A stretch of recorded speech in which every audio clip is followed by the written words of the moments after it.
Here's the aesthetics of a nose just with respect to 5 proportions. You have the patient look straight ahead, look into the camera straight ahead. You take her lash line and you draw a line across her lash line right about over here.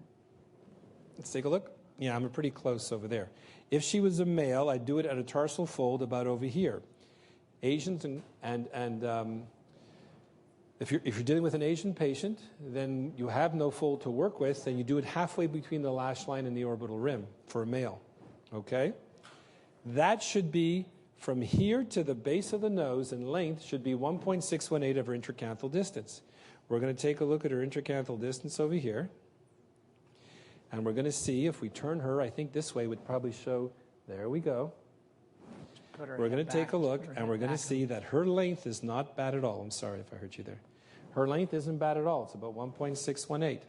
If you go from the intercanthal distance down to where the tip is, so the intercanthal distance from the canthus, if you go down to where the tip highlight point should be, she's too long. She has to get her nose tilted up slightly, and on profile, we can see... Let me just measure her nose. Please, go right ahead. Here. On profile, you can see she has a slight curve to her nose.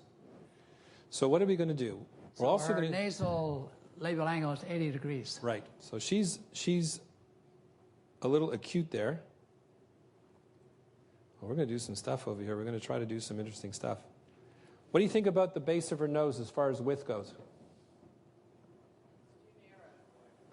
You think she's too narrow over here? No. If we take a look at the intercanthal distance on her, don't you think she'd look better like that? Yeah.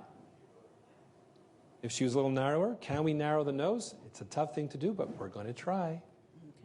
All right? You can do so it. What I want you to do is just to hold your nose pinched like this for about the next 3 hours, and we'll see if it works. No, I'm only kidding. Only kidding. Okay. We're rooting for you. Here we go. Take a look. You know, this is when you have a small amount left in your syringe that you get a really big bang for your buck. We're going to take a look at her profile. We'll start working on the dorsum.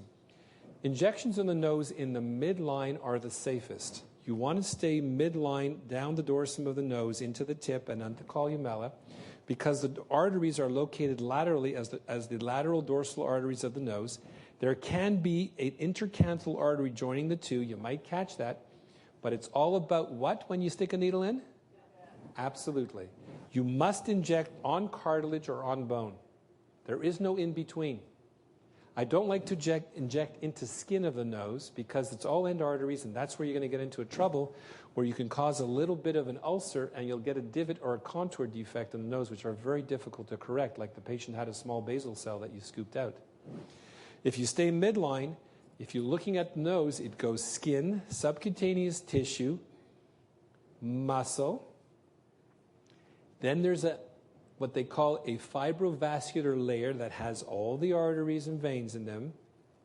Then there's an areolar space or a gap. And then there's the periosteum. So you want to get it into that gap on the periosteum. You don't want to be into the fibrovascular space because that's where all the vessels are. Pretty much wherever there's a crease on the nose, there's an artery underneath it. That's what Boric and Pessa showed us. So there's an alar artery that's running about over here. I want something with a high G prime that's going to stay narrow on her, to narrow her nose, and to give her a little loss of her bump. By putting this mark over here, it tells me how high I can go on her nose. If her bump is about over here, I'll turn it to the profile again. If her bump is about over here, I can eliminate that bump by injecting just up to here. But if her bump was higher up, I'm not going to chase the nose into the forehead just to get rid of the bump. Then you get a nose that looks like it's starting in the middle of the forehead. So don't ruin your aesthetic result just to try to erase that. So I'm going to do her radix first. I'm going to work down the nose. I'm going to inject her tip. I'm going to inject her piriform fossa to try to narrow her and see if we can do something over here. And I think I can do most of that with Resty Lift. So let me have it. Great. It's loaded on its regular needle, which I think is a 29 gauge. Is that correct? Beautiful. I'm going to turn it into a small BD2. This is straight up. It's straight up. You want to lift. This is straight up because I want the product to be able to lift to its maximum capacity. Can you take that off for me, please? I want to make sure I'm on the camera over here. I am. Let me see if I angle this right so you guys can see it. There it goes. and I'm putting my stuff in from behind. I'm filling it slowly. I'll probably only get about 0.12 to 0.15 of product. The second that it comes up to the top of the syringe where the hub is, I stop. I'll give this back to you. You can cap it again.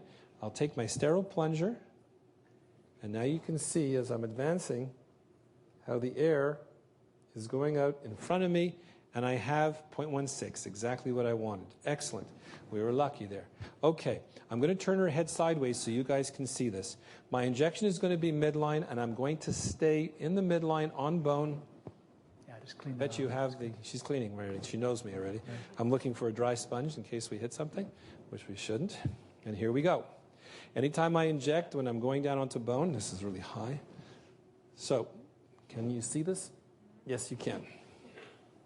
Little pinch, you're going to feel a little pinch and a small stick. I'm in on bone right now. I'm not pushing too hard, and I'm slowly starting to inject. It's going to cause a small little bump in the area, which I don't mind because I'm going to be able to mold it or pat it out.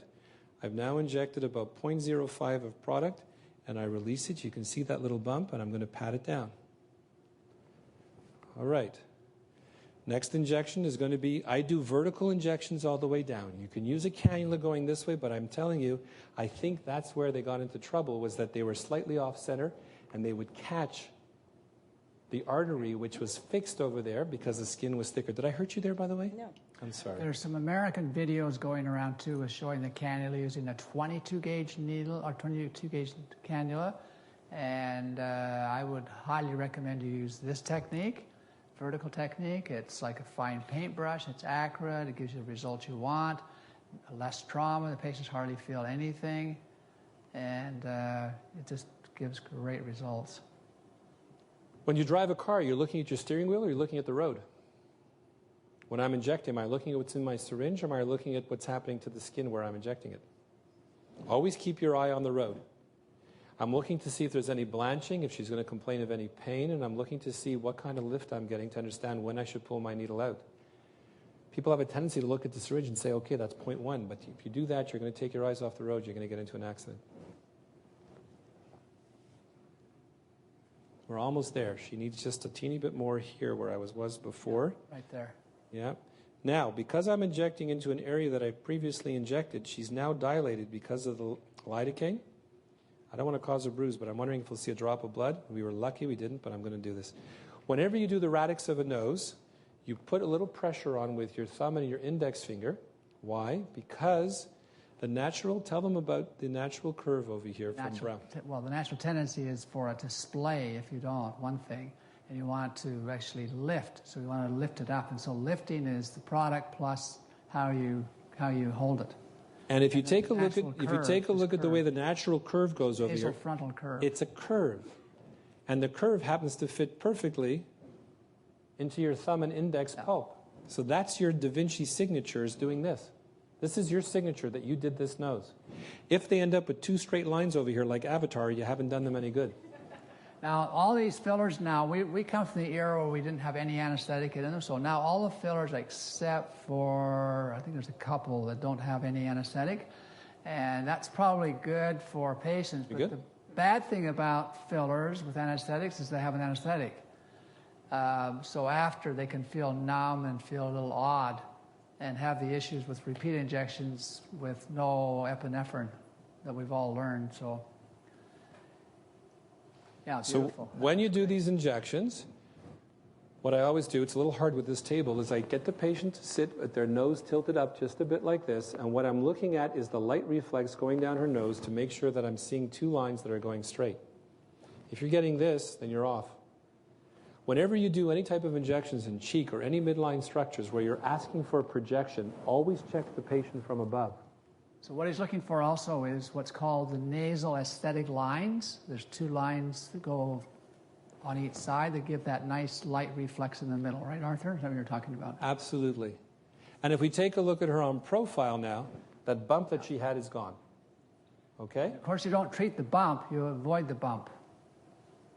Okay. What are you looking at me for? Beautiful. It's not finished. It's only a part chart. Now we're going to get into some real fun. We're going to see if we can hurt her. So you're going to do Why don't you try lifting up her nasolabial angle first? That's what I'm going to do. Let me have a little bit of this. Trick in this is making sure you hold the nose tip up as you inject right on top of the nasal spine. So you need to be right on top of the nasal spine. And I would predict that she'll do amazing. So I've reloaded my syringe, another syringe now. There it is, 0.16, 0.17. Let me have a cleanser, please. Again, I'm going to stay in the midline. Because she's 80 degrees, I'm going to turn her just a bit genetics, like this. I would normally use about a 0.15 to 0.2. Mostly I do about a 0.2, but she might do well with that. Now watch this. This is slick. The pinch that we're going to do now is to put it down onto the nasal spine. It's a little sensitive. 3, 2, 1, done. Right on the nasal spine. Okay. And then as he injects, he's going to lift the tip of the nose. Okay. So that you can lift, and then he's doing antegrade. And slow, slow. She's not going to feel this that much, do you, Eva? You doing good? You never had so much Can you fun. breathe? I got you sort of blocked over there. Okay, in a heartbeat, you can go from 80 degrees to 95.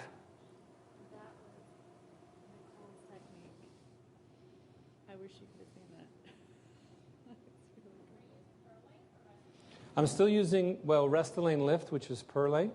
And now I'm going to switch to Restylane to do her tip, actually. Yeah, I know. Okay, relax. Okay? Let's see. Try not to laugh much. Okay, so let's just check. So we went from 80 degrees, and I would say, what do you think she's at now, you guys? Well, because you don't have a profile, you can't Yeah. tell. So we'll check here now. Oh, voila. Is that what we say in Montreal? Voila. There you go. Went to 80 to 100 degrees in 4 seconds. Okay, wait. We're getting to the... That didn't hurt. We got to do something that's going to hurt her. So that's why this little... If I don't hurt somebody... protractor... I'm going to take out Restylane L, which is the regular Resti You L. can say, oh, I think I raised it a few degrees, but if you can actually measure before and after, if you're a little bit of a scientist, it makes it nice. Here we go. Now, I'm how going long to does that need last? that in a second. How long does that last? Forever. Like 2 years, I I mean, think. it can last a long time. A long Yeah, time. yeah. So when do you do the depressor septi? I could do it either at the same time. Sometimes I go in for the same injection, or I do it from the side. But how do Sometimes you determine whether she needs it? Well, you ask her to talk, or Yeah, see what right, there's right. any I'm bob. talking- I'm sorry. Yeah. I'm answering. How do you determine whether she needs it? Smile. Say January, February, March, April. January, Yeah, usually as people talk, now she's a little frozen there, but they talk and animate, then her nose tip goes down. It's pretty obvious. Most patients are even aware of that, even though they didn't come for this. Most of my patients don't come and say, can you lift my nose up to 95 degrees? They don't really notice that. It's like most things, it's a slow change. I don't think she needs any neuromodulator. She's not got any action of that at all. So, nasal aesthetics, again. You want the dorsum to be straight. You can have a slight scoop to it, but you want the dorsum to be straight, like that. But you want the tip to be about 2 millimeters more projecting than the dorsum, so that if you were to lie a straight line from the tip to the radix, this would fall about 2 millimeters below it. And she's just one straight line. If you want to make a nose look shorter, break it into 2 lines instead of a single line. A single line looks very long, but if you have a line like this and a shorter line like that, the nose looks shorter. This is a little tricky, but we're going to show you how to do it. Okay? What I'm going to do now is I'm going to try to inject into the not the pyramid, but into the nasal dome region over here. What I do in this Watch closely what he situation... does, because this is a neat little trick. He's so fast at this, you'll miss it. Turn your head just a bit over here. I got to make sure that you guys can see it. And I'm also going to put in some stuff to drive her nostrils down, I think, because she's a little too flared. But watch what we're going to do over Watch here. this Let me little see if you trick can- on the you tip can of the see this? nose. Okay. So I want to get the needle in over here. I can tell you that it's a sensitive area. You might feel a little stick. I could do this. I could do this like I've seen people do. But what I'm going to do is I'm going to do this. I'm going to lift the nose up. 3, 2, 1, and let it fall onto it. How much pain did you have over there, truthfully? not much. Not much. Letting the nose fall onto the needle is much less painful than driving the needle in. And then I'm going to slowly start to inject. Where my needle is between what we call the medial crura, which is the cartilages that are shaped like the gull wings of a gull, and I'm in between the two into the fibro layer over here that has no vascularity. And I'm slowly going to start to inject in an upward motion like this. I'm slowly putting the product in, and I'm keeping my fingers here to maintain the product from not riding up over the nose. It's going to ride up like this, and it's going to coat over the two domes, very similar to the way we use cartilage grafts to do the same thing. It's a very slow injection. Am I hurting you? No. Hey, No. Brian, can you pan? Can you get closer? Can you get closer to that? Can we?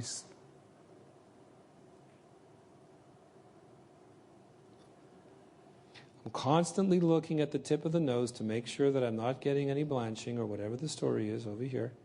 It's beautiful. Putting it in nice and slow. We'll call it quits over there. And what I'm trying to do is to get this tip to actually tilt or rotate up. Now show them what you do if she had narrow nostrils, where you could do the tip and run the filler right down along the nostrils if you're in that Yep. tip. You okay? Mm-hmm. You see the way that nostril flares like this? This is very typical in people of color. It's also very typical in patients who have had previous rhinoplasties where the scar tissue on the inside retracts the nostril. Let's see if we can drive that nostril down. Of all the injections, this is the most sensitive. How have you been so far? You're good? Yeah. Good. Here we go. We're going to go this, and we're going to allow the skin gonna hurt a to little fall bit, back into the nose again. You see that? Okay. We're going to slowly start our injection. Very slow. You're doing great. Slowly advancing. And where I am right now is below the cartilage, in between the leaves of the skin. It's skin-to-skin apposition over here. So and you do it's it actually under the cartilage. Okay, I'm doing very, very slow injection, watching the skin, that's all. Just watching the skin over here. So he has Slowly perfect control with advancing. these little BDs. They're perfect control. You can just feel everything. Doing great.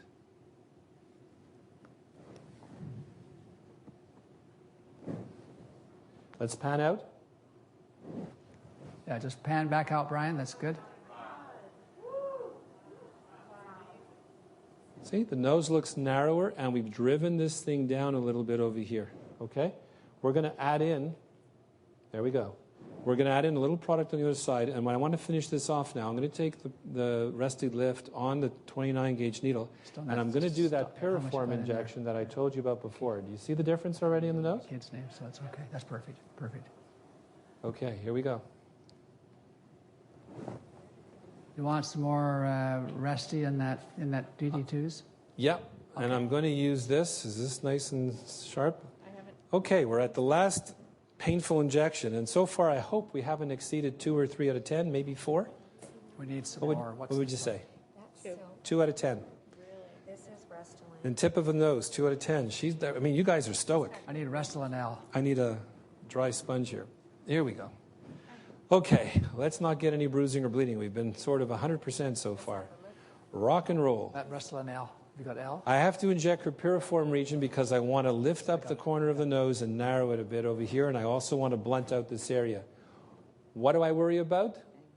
Angular artery, she's telling me. You know, it's funny, sometimes when I do this, I hear the videographer telling me, go deep, go deep. Even he understands it. Where's my injection here, guys?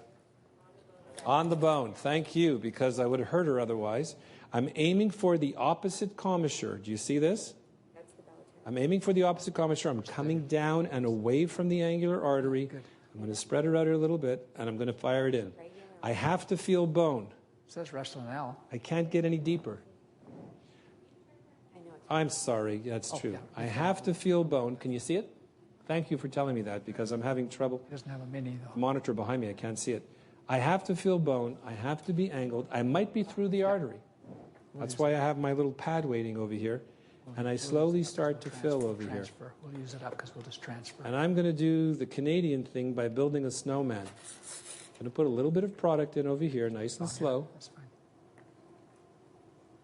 I'm going to release just off the periosteum and lift the angle of the alar base and put in just a teeny bit more of product, nice and slow. Am I hurting you? Good. Now you might have numbness in your lip because there's a little nerve over here, and it might give you a little bit of a numb lip. But you're doing amazingly well. I'm going to remove my needle. We didn't hit a thing. Jeez, this is crazy. Do any of you guys have blood in you? Or has Obama taken all your blood away?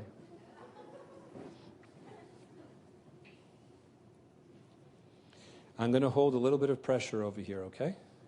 When you do these alar rim injections, you will see the skin blanch a bit, all right?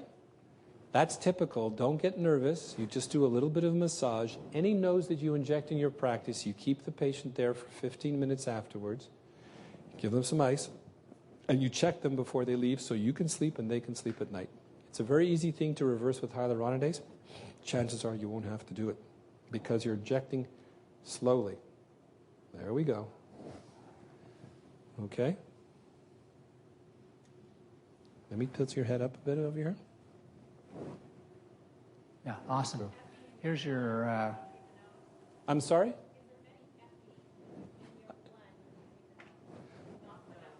I'm using all pure stuff here. Yeah, but if I had to blend it down, I would blend it with Lido without epi, because if it starts to blanch, I've done that, on a demonstration, because I had some epi in the product, I've used it and the nose is blanched. I know that I'm okay, but it's not a great way to demonstrate, because you guys would say, oh my God, I could go home at night. How is he sleeping with a blanched nose like that? I know pretty much the amount that I put in, but normally, if you want to get good feedback, don't use epi in the nose. Here. Yeah, so what you do is you just massage it and you wait it out. Yeah. You see what's going to happen? She's going to start, there it goes, starts coming back. That's resty lift there you got, Arthur, in your hand. Is that resty lift? Resty lift, yeah. Yeah, okay, great. Anyways, that's about the way that you do the nose. You can do the nose on the dorsum of the nose. You can pop it up to get the tip going. You can do a little bit of blunting of the corner. You can drive the alar sills down. And the only other thing that I do with the nose sometimes is that sometimes in older patients and more mature patients, or in patients who have had rhinoplasties, very commonly they have a collapse in what we call the nasal valve area, which is right here. That's the junction between the lower lateral cartilage and the upper lateral cartilage. It's a scroll area that looks very much like the hands that you did. And what happens is when we remove this aspect of the cartilage below, you lose that interdigitation of the two cartilages, and when patients breathe in, they do this. They snore. And that's why the footballers wear those things over their nose. Footballers, I think only my British friend knows what that is, but the guys, the football players here, or the soccer players, will wear these strips, or the rugby players, to increase their breathing. It pulls that area out. You can inject into the skin over here. You must make sure you're in the skin. You can inject into the skin with a product like this, like a Resty product, a Perlane product, an Ultra product, that's intradermal, that tightens the skin and makes it like cardboard, so when they try to collapse it, it can't. It's like a suspension bridge, and you'll take away the snoring, and you'll increase their breathing, and their husbands or wives will love you for it, and it lasts a long time, especially when you combine it with neuromodulator. Yeah.